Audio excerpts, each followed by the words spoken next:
Hello పిల్లలు, ఎలా ఉన్నారు? బాగున్నారా? పిల్లలు, ఇప్పుడు మనం మంచిగా మాట్లాడమనుకోండి, అవతడు కూడా మంచిగానే మాట్లాడతాడు. ఇప్పుడు మీ ఇంటికి ఎవరైనా వచ్చి లేకపోతే మీ స్నేహితుడు, అరే నీ ఒళ్ళు ఎలా ఉంది అంటే వాడు కోపం వస్తుంది. అలా కాకుండా మీ ఆరోగ్యం ఎలా ఉంది అని అడిగితే వాడు సమాధానం చెప్తాడు. అంటే అంటారు చూసారా, నోరు మంచిదైతే ఊరు మంచిది అని. సో మనం మంచి మాట్లాడితే ఎవడన్నా మంచిగా మాట్లాడతాడు. ఇప్పుడు మన కథ కూడా దీనికి సంబంధించింది. కథ ఏమిటంటారా, వినోద్ అనేవాడు పొద్దు నుంచి సాయంత్రం దాకా స్కూల్లో ఉంటాడు. సాయంత్రం ఇంటికి వెళ్ళగానే వాళ్ళ నాన్న దగ్గర చిన్న కొట్టు ఉంది. ఆ కొట్టులో చాలా మంచి డిలీషియస్ ఫుడ్, చక్రాలు, జంతికలు, చకోడీలు, పకోడీలు అవన్నీ ఇంట్లో చక్కగా ఆరోగ్యంగా చేస్తారనమాట.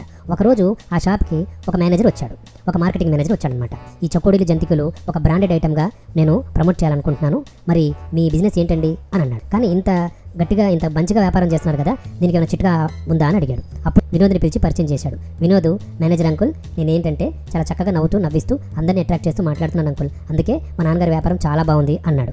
థ్యాంక్స్ బాబు, నువ్వు చిన్నోడువైనా చాలా పెద్ద మనసుతో చాలా మంచి మాట చెప్పావు అని చెప్పాడు. మీరు కూడా ఎవరిని కోపించకుండా ఎవరితో ఎలా మాట్లాడాలో అలా తెలుసుకొని పిల్లలు చాలా చక్కగా మృదువుగా చాలా ప్లెజెంట్గా వాళ్ళు అట్రాక్టివ్గా మాట్లాడి వాళ్ళని అట్రాక్ట్ చేయగలిగితే అప్పుడు మీ జీవితంలో అన్ని సక్సెస్లు ఉంటాయి.